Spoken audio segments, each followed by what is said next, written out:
Tere sõbrad, mina olen Tanel Tirik ja olen Carring AS-i müügiekspert. Täna sooviksime teile rääkida uuest Opel Crosslandist, mis on läbinud just mudeli uuenduse. Uus Opel Crossland on esimene Opel, mis on saanud siis endale uue Opeli disainikeele, mida kutsutakse Visoriks. See tähendab seda, et esimene võre on musta plastikuga kaetud kinni, sellel on uus Opeli embleem ning kõik uued Opelid tulevikus tulevad juba baasvarustuses LED päevasõidutule, LED pooltule ja LED täistuledega. Lisavarustuses on Crosslandil võimalik ka osta tulede automaatika, mis vahetab ka öösel lähituled kaugtulede lähitulede vastu vastavalt situatsioonile.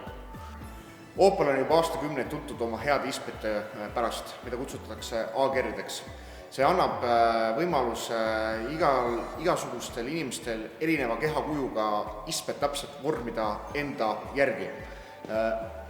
Juba Crosslandil olenevalt siis varustustasemest on baasis istme kõrguse regulaator, istme nimme regulaator, istme kalde regulaator ja võimalik ka pikendada istmepatja.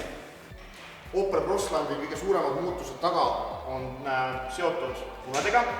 Kui autol on võetud tehasest adaptiivsed LED-tuled, siis on ka tagumised tuled LED-ist. Kõik uued Opelid eesotsas siis Crosslandiga märgivad oma mudeli nüüd uue disainikeelega siia alla suurelt pikalt oma nime.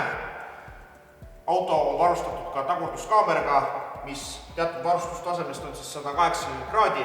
Crosslandi baasvarustus sisaldab juba meie tingimustes ülihead lisa roolisoojendust, istmesoendusi, püsikiirushoidjad, telefon, käed vabad ja raadiojuhtimist roolilt, päeva- ja pooltulede automaatikat ning multimeediakeskust, mis võimaldab kasutada nii Android autot kui Apple CarPlay'd.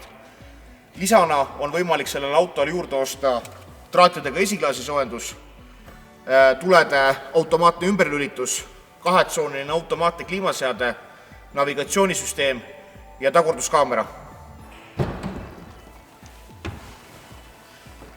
Crossland oma 4,3 meetrise pikkusega võimaldab isegi minusugusel mehejurakal siin taga ennast üsnagi normaalselt tunda. Crosslandi mootorivalik algab 61 kW-sest bensiinimootorist, mida saab 5-käigulise manuaalkastiga. Lisaks on olemas ka 2 turbomootorit võimsusega 81 kW ja 96 kW.